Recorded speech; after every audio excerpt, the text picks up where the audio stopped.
is WCPO 9 News. Thanks for joining us for WCPO 9 News. I'm Adrian Whitsett, and here's a look at some of today's top stories. The search for two missing tri-state boys continues today. North Star International Search and Rescue says small teams will be out again in the Lawrenceburg area trying to find Nilo Lattimore and James Hutchinson. Despite sunny conditions yesterday, the group says the river was running too fast to have divers in the water. Cincinnati police officers have a big warning about crime in a local neighborhood. This electronic sign at the intersection of Calhoun Street and Moorline Avenue in Cuff asks people to lock doors and take keys. CPD says nearly 40 vehicles have been stolen in the neighborhood since the beginning of this year. Matthew 25 Ministries is putting together a truckload of supplies to help support tornado victims in the South. They're collecting personal care items, cleaning supplies, bottled water, tarps, trash bags, and more. If you have anything you'd like to donate, bring them to Matthew 25 Ministries off Kenwood Road in Blue Ash. A tri-state lawmaker is rolling up his sleeves today, helping locals get a COVID-19 dose. Ohio Congressman Brad Wenstrup, who represents Eastern Hamilton County, will help Tri-Health doctors and nurses this afternoon in giving vaccines to patients at the Wall Street Conference Center in Norwood. Wenstrup is a licensed doctor. Raven. All right, everybody, we are looking at a much cooler day. Also, mostly cloudy skies for the rest of the day. We won't start clearing up until we get to tonight. Now, as far as winds go, well, it'll be about 20 to 25 miles per hour, gusts up to about 30 in some places. So it's going to be that kind of day. We'll drop down into the 30s for tonight. And then as we head towards the rest of your forecast, 50s for your Monday, sunshine. And then looking at some midweek rain, and for opening day, a little bit on the chillier side into the 40s. That's your forecast, everybody. Have a great Sunday. Rescue crews spent hours Saturday here at Grant Lake in Brown County trying to find two men. According to Brown County dispatchers, one man in a kayak tipped over in the lake and another man on shore jumped into the water to try and save him. Search and rescue crews were trying to find and save both of those men Saturday afternoon. The call came in around 4:15. Several departments were on scene, including the Ohio Department of Natural Resources and the Bethel Tate Fire Department. Mount Orab Fire and EMS led the search, and Loveland Water Search and Rescue actually pulled one of the men from Grant Lake. Rescue crews put that man into air care and flew him to UC Medical Center. Brown County Dispatch says the second man was pulled from the water, but he had died, and neither man was wearing a life jacket. The search wrapped up shortly before 8 p.m. From what first responders know right now, they say that man who went in and tried to help did not know the kayaker. He simply saw someone in trouble and jumped in to try and help out. First responders did not release the condition of the man who went to the hospital. We're still waiting to find out the identity of the man who died. Reporting at Grant Lake in Brown County, Josh Bazan, WCPO 9 News. People are rapidly seeing changes once they receive the COVID-19 vaccine, but not everyone in their families, like children, can get it. So we asked, what's safe? If you're starting to lean into those family photos again because you have the COVID-19 vaccine, you may have thought, what about the kids too young to get it? Yeah, both of them are below 16. We met Tara DeHall, his wife, mothering kids outside their home to talk about how the vaccine has changed their lives. We can relax, we can go each other, we can go to the parks, we can have get together.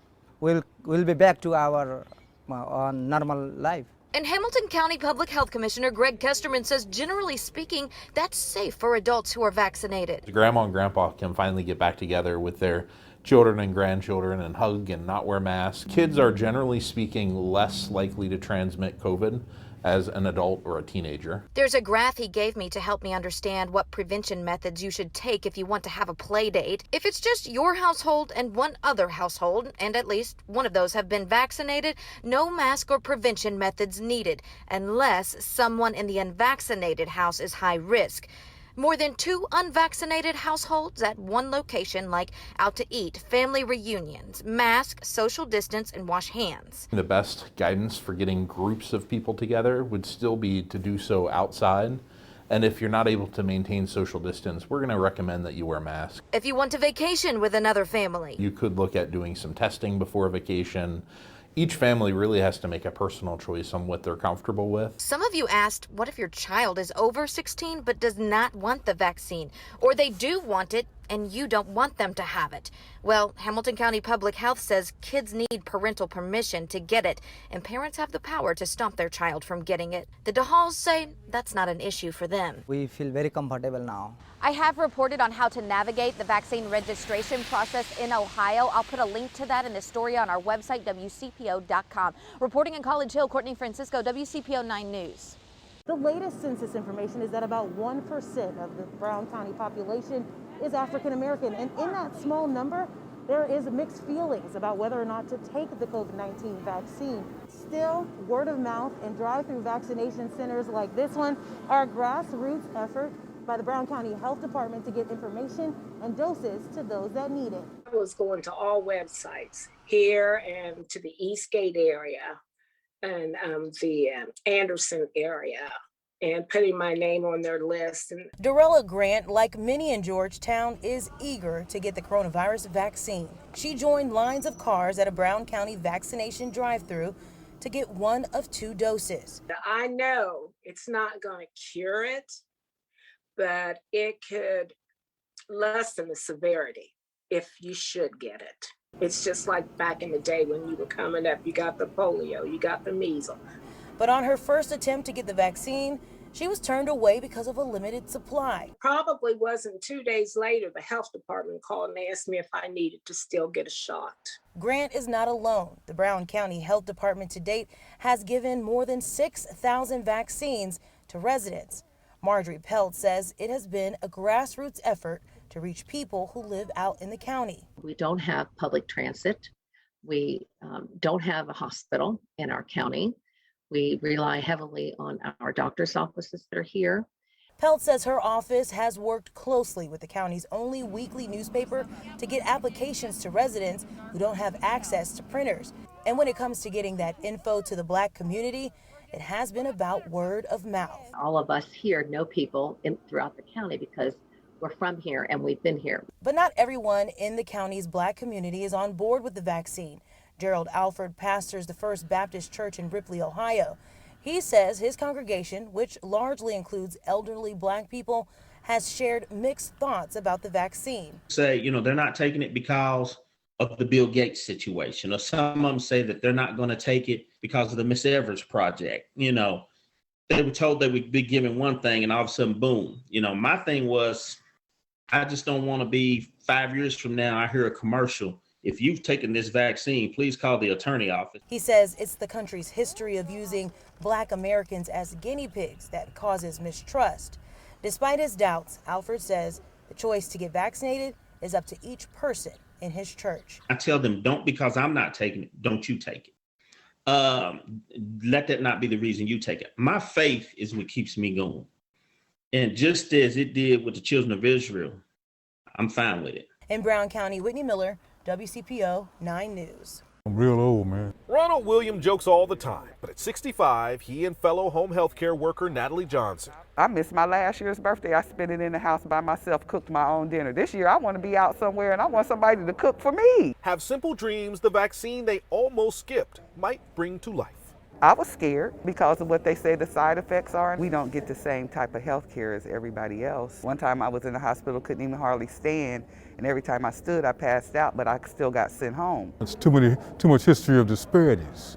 I've experienced it firsthand. I'm a veteran. I was a medical specialist in the Army. There's a particular hospital that I go to. I'm not going to make reference to the name. I went in with an elevated temp. The nurse communicated, she tried to minimize. Oh, that's not an elevated temp. I said, wait a minute, man. We have to find it in our hearts to step above. People are dying. I know probably 10 people who have passed. So I just was determined. I'm not going to let oppression stop me from taking care of my health. I'm just not going to do it. Initially, I was hesitant, but I stayed in tune. I did my research, consulted with people, professionals, got feedback, facts. Then I had to proceed and come in. The first location I came to, I was first in line that day. And I was there for like 2 hours, and long story short, they sent me home without it. They were all white. And I kept trying to be patient, but I felt some kind of way. I'm like, I told the lady I was first in line, and it's an hour later, why am I still here? And she kept telling me they couldn't find my paperwork, they couldn't find my paperwork. I was hurt. I left there with tears in my eyes, like, they don't even want to vaccinate me and all of this is going on. But I'm not going to let fear stop me. I'm going to fight through whatever I had to fight through to get to the other side. Doors and room for both to get shots opened in Springdale. Right after getting second doses, this once skeptical pair left empowered and felt protected. Larry Seward, WCPO 9 News. Get ready for a wave of evictions in April. The national moratorium on evictions due to the pandemic expires March 31st, and some tri-state landlords are already kicking people out for non-payment. This is what Ayanna McClure found when she pulled up to her apartment in Avondale one day this past fall. Painters were taking everything out and putting in new locks. Oh, because this is my apartment and they changed the locks. This healthcare aide tells me she lost a month of work over the summer and had fallen behind on her rent. So it was no way I could come up with like $2,000 or $3,000. Ayanna, who's now staying in a local women's shelter, says she was evicted despite the eviction moratorium. I guess like the first day that he could file the eviction, he did it. She's not alone. 3 days after Christmas, we found Amanda Barger and all her belongings tossed out of her rented mobile home in Cleves. I know this is a business and you gotta pay your own way, but they could have a little, kindness. The good news for renters behind on their payments, the national moratorium on evictions has been extended into the new year.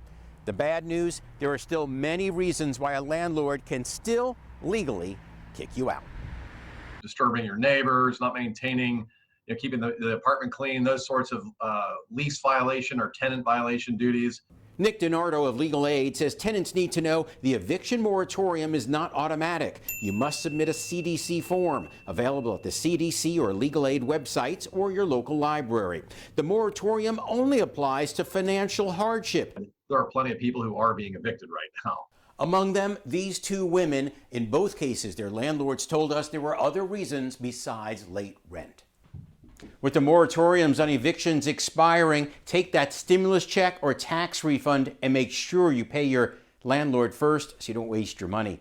I'm John Matarese, WCPO 9 News.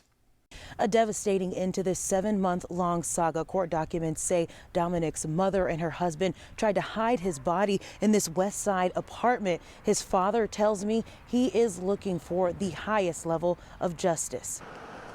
My whole world has changed. I'm hurt. I done lost my son, my twin, my oldest boy.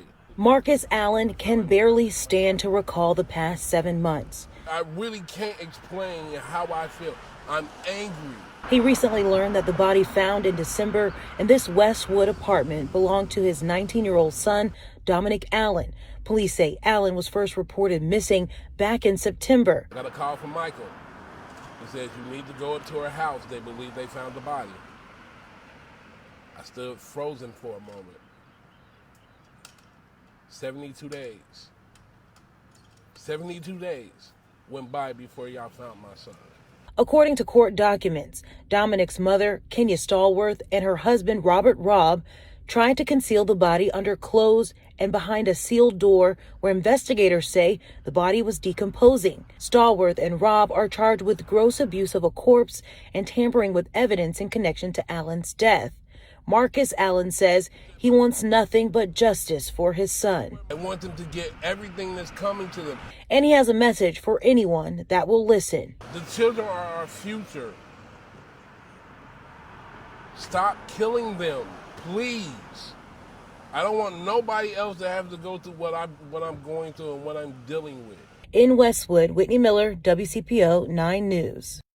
Paul Montgomery hopes his Pig Candy Barbecue, which will open March 26th in California, Ohio, both honors the neighborhood's history and builds towards a future he and his wife dreamed of years ago. My wife and I, or other half and I, Christina, she's also my business partner, kind of came up with the goal of opening our own place about 7 years ago. And then we stumbled upon this building 5 years ago, and it's been quite the process. Pig Candy's building served as California's police station in 1913. The barbecue restaurant's basement kitchen was once the station's horse stables. We saved as much of the historical charm as we could, but then at the same time, a 100% complete remodel. Pig Candy includes a dine-in area, grab-and-go counter, and outdoor seating that can accommodate about 70 people. The restaurant's decor reflects the history of the California community. We've got a town historian named Jackie. She's 93 years old, born and raised in California, Ohio. She let Christina into her archive and go through all of her old photos. These are all old photos of California, Ohio, and Coney.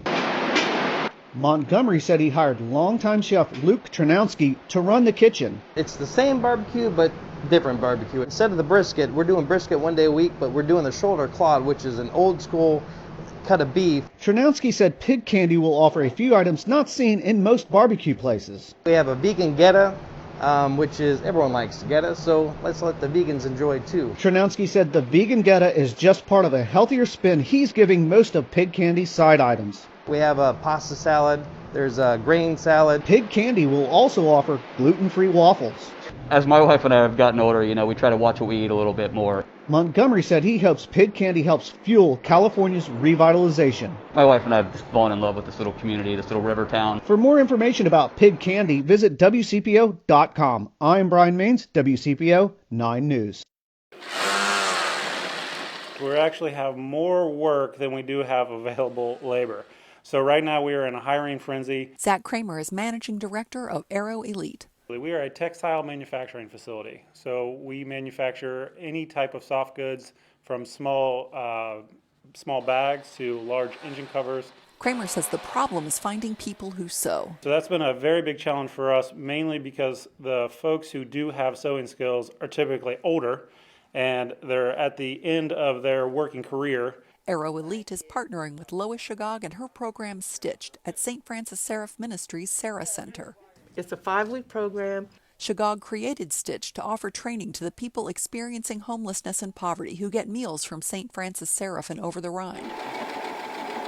Because of the challenges of the COVID-19 crisis, she started with people who have steady jobs but wanted to learn to sew. That attracted students such as Mona Bronson Fuqua, who is married to a former WCPO freelance photographer. Well, anytime you can increase your skill set, I tell my children, I tell the people I know, anytime you can add to your skill set and make yourself a more valuable option for any employer, that's a good thing. She says she learned a lot. I can use a sewing machine. I know how to thread a machine. I'm not afraid of it anymore. If they at least learn the basics of the more computerized machine, they can come in and at least know the lingo, threads, needles, cutting. Kramer says that's what his company needs. So the basic sewing skills are the same whether that's on a home style sewing machine or a commercial sewing machine. He says Aero Elite soon will launch an apparel brand called Citizen Label. With that, we expect to increase our sewing by 3 to 5 times. So we're really excited for this label, and we specifically want to hire men and women that really need the job most in Cincinnati. Lucy May, WCPO 9 News.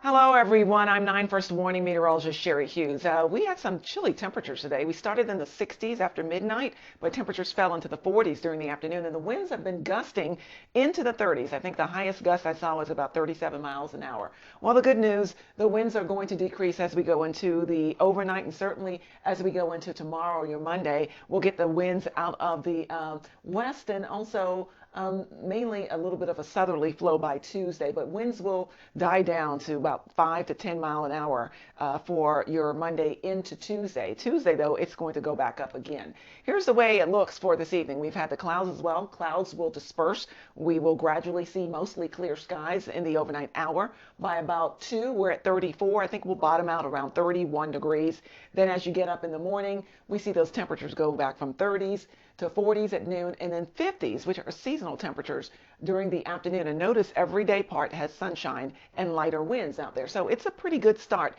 to the week, but we're going to have a good bit of temperature swings as we go through the week. Look at Tuesday, 68 degrees. Wednesday, our next chance of rain, and temperatures down to the 40s. Behind that cold front, opening day for the Reds will be a chilly one, and we'll have breezy conditions, which means that 40-degree temperature will likely feel like the 30s. But we have mostly a dry week with the exception of Wednesday's rain. Seasons changing at Princeton High School. What's that? After 4 seasons at his alma mater, Mike Daniels left the Vikings. It was extremely tough because you're talking about a place that is near and dear to my heart. To become the director of on-campus recruiting, Army. Very exciting. I think I'm going to do a great job representing Cincinnati, representing Princeton while in New York. Daniels' time at home proved seasonal, but he left his mark. The 2003 Princeton grad became the first black head coach to lead a GMC team to the playoffs. I'm his energy, his enthusiasm. Junior quarterback Mekhi Lynn says Daniels' impact went beyond the field. He helped me grow out of my old childish young ways and helped me become a young adult. While Daniels fell short of a state championship, he believes he laid a strong foundation. We were able to, in 4 years, 4 recruiting cycles, give 38 kids scholarships. Out goes Daniels, in comes Andre Parker, who leaves his alma mater Winton Woods to take over as head coach of the Vikings. In a statement to WCPO, Parker said, "I'm a guy who will work and do everything for the betterment of the program, school, and community." Really significant, Reggie. WCPO high school insider Mike Dyer says Parker brings instant credibility to Princeton. Has done some amazing things, 6 playoff appearances. I think they have a 40-8 record since the Division II state runner-up season of 2017 there at Winton Woods. So as the season changes, coming to Princeton, you have to do better. So does the temperature of the program. Reggie Wilson, WCPO 9 Sports. I'm Raven Richard. One man's trash is another man's treasure, but that's not the case for one East Price Hill woman. It was a simple Facebook post on Saturday afternoon to the group West Side Best Side. Angela Hessen asked if anyone could pick up the litter outside of her unit at the Senior Chateau in East Price Hill. She wrote, "My apartment is on the first floor and I'm growing tired of looking out my windows every day and seeing cigarette butts and Kroger bags covering the ground." She even offered to pay. Within minutes, the responses started pouring in. Some people offered to do it for free or organize groups to clean it up. One woman even offered to have her Girl Scout troop help out. And what makes this story even more meaningful, Angela has cancer. Her treatments today left her so sick and weak that she was no longer able to speak to me on camera. Climbed from that tree to this tree, and we met in the middle. Fourth floor resident Daniel Taylor decided to help. It was pretty bad. Yeah. You can notice where we didn't clean. Taylor didn't take any pictures, but he says picture this, then multiply it by a lot. Angela says 2 teenagers also stopped by to help, but she didn't catch their names. Well, I was coming here on a call and I seen some young guys picking up paper and litter from the front of this building. Derek Hillman does maintenance at the complex and is also an East Price Hill resident. He says they clean up every day, but it's never enough. But we have to come out and clean these grounds every, 5 days a week. So if we get any kind of help, it's a blessing. Did a good deed. Through her window, Angela told me she's happy she can finally see the daffodil outside her window bloom. In East Price Hill, Raven Richard, WCPO 9 News.